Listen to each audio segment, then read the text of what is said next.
গাজা উপত্যকায় ইসরায়েলের আক্রমণে ৩৯ জনের মৃত্যু। মার্কিন প্রেসিডেন্টের সঙ্গে বৈঠকের জন্য আমেরিকায় ইসরায়েলি প্রধানমন্ত্রী। ফিলিস্তিন ইসরায়েল ইস্যুতে কাতার এবং ইসরায়েলি পররাষ্ট্রমন্ত্রীর বৈঠক।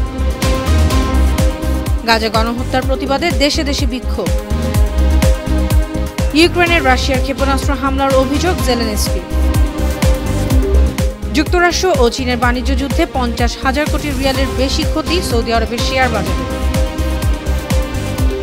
ওয়াকফ আইন নিয়ে বিক্ষোভে উত্তাল ভারত।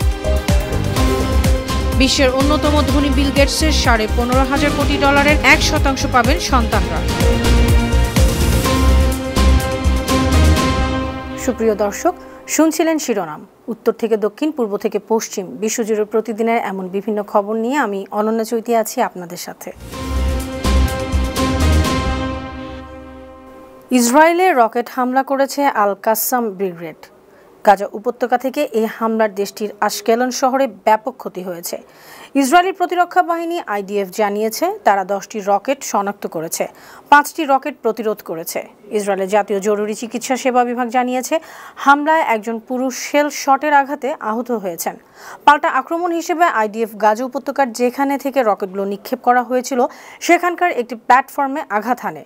ঘটনার পর ইসরায়েলি প্রধানমন্ত্রী বেনিয়ামিন নেতানিয়াহু, প্রতিরক্ষা মন্ত্রী ইসরায়েল কাটস হামাসের বিরুদ্ধে কঠোর অভিযান অব্যাহত রাখার নির্দেশ দিয়েছেন। অন্যদিকে গাজার স্বাস্থ্য বিভাগ জানিয়েছে রোববার ইসরায়েলের আক্রমণে গাজা উপত্যকায় ৩৯ জন মারা গেছে। ফিলিস্তিনে গাজা উপত্যকায় নির্বিচারে হামলার মধ্যেই যুক্তরাষ্ট্রের ওয়াশিংটনে পৌঁছেছেন ইসরায়েলের প্রধানমন্ত্রী বেনিয়ামিন নেতানিয়াহু। সফরকালে মার্কিন প্রেসিডেন্ট ডোনাল্ড ট্রাম্পের সঙ্গে গাজা যুদ্ধ পরিস্থিতি ও ইসরায়েলের উপর যুক্তরাষ্ট্রের শুল্ক আরোপ নিয়ে আলোচনা হতে পারে। রোববার স্থানীয় সময় রাতে স্ত্রী সারা নেতানিয়াহুকে নিয়ে ওয়াশিংটনে পৌঁছান নেতানিয়াহু।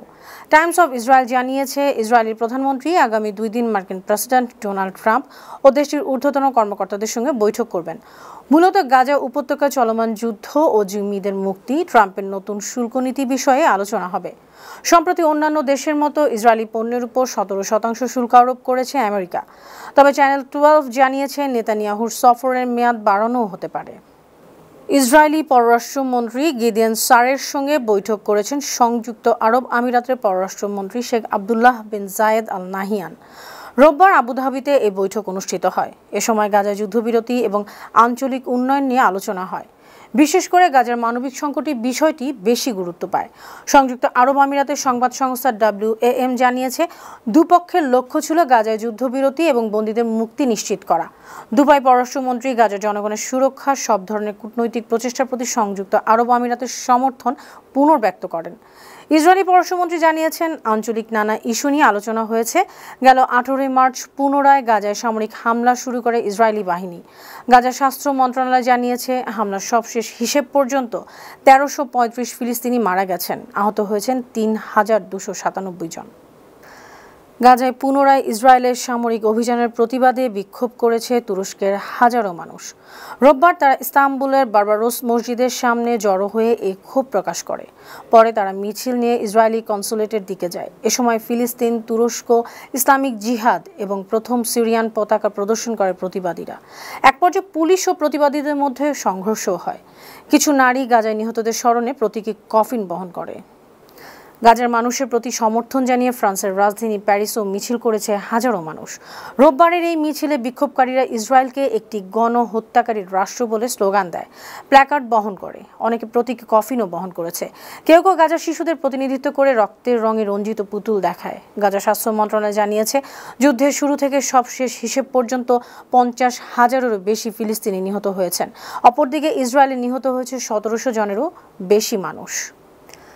গাজার যুদ্ধ অবস্থা এবং ইসরায়েল ও আরব দেশগুলোর মধ্যে সম্পর্ক স্বাভাবিককরণে বিরোধিতা করে মরক্কোর রাজধানী রাবাতে বিক্ষোভ হয়েছে।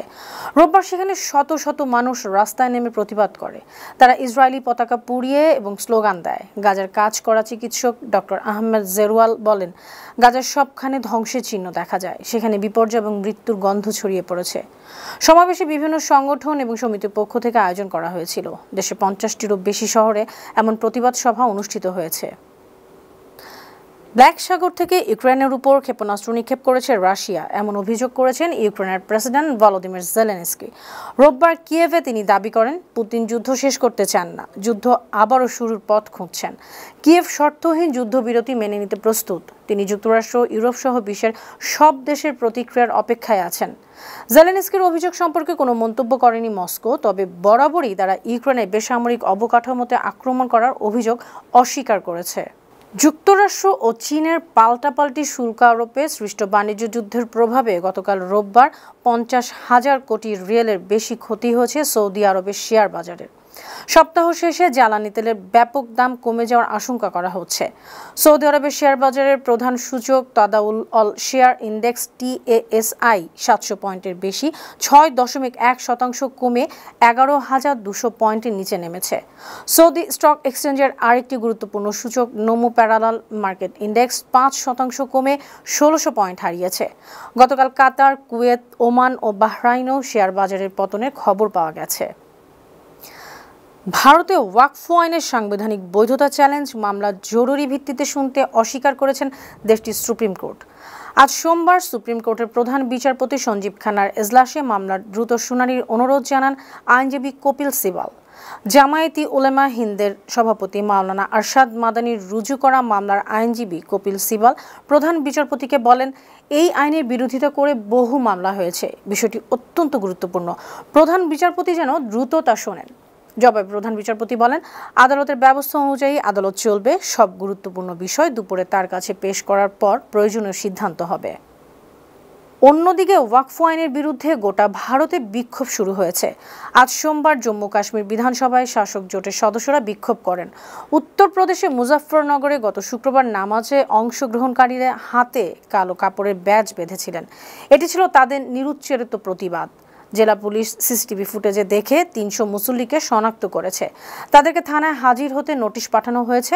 16 এপ্রিলের মধ্যে আদালতে হাজির হয়ে প্রত্যেককেই 2 লাখ রুপির বন্ড জমা দিতে বলা হয়েছে। ওয়াকফ নিয়ে আইন শৃঙ্খলা পরিস্থিতির অবনতি হয় এমন কিছু তারা করবেন না, এমন মুচলেকাও দিতে বলা হচ্ছে। ওয়াকফ আইন নিয়ে প্রচারণা করছে বিজেপিও। তারা বলছে ওয়াকফ সম্পত্তি পরিচালনায় অনিয়ম, বৈষম্য ও দুর্নীতি চলছে, এই আইন তা দূর করবে। মাইক্রোসফটের সহ প্রতিষ্ঠাতা বিল গেটস তার সম্পদের 1% কম তার সন্তানদের দেওয়ার পরিকল্পনা করেছেন। তিনি মনে করেন উত্তরাধিকার সম্পদের উপর নির্ভরশীল না হয়ে তার সন্তানদের নিজের প্রচেষ্টায় সফল হওয়া উচিত। সম্প্রতি figuring out with Raj Sharma পডকাস্টে বিল গেটস কথা বলেন। তিনি আরও বলেন, তার সন্তানেরা সুশিক্ষা পেয়েছেন, তবে তারা সম্পদের 1% কম সম্পদ পাবেন। বিল গেটস ও তার সাবেক স্ত্রী মেলিন্ডার 3 সন্তান রয়েছে। তারা হলেন রোরি গেটস, জেনিফার গেটস নাসার ও ফোয়েবে গেটস। ব্লুমবার্গ বিলিয়নিয়ার সূচক অনুযায়ী 69 বছর বয়সী বিল গেটস বর্তমানে $15,500 কোটি মালিক। এই সম্পদের 1% পরিমাণ $155 কোটি।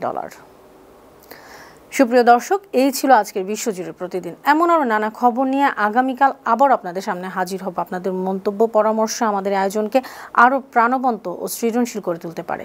সেই পর্যন্ত ভালো থাকুন, সুস্থ থাকুন, বানু টিভির সঙ্গেই থাকুন। আল্লাহ হাফেজ।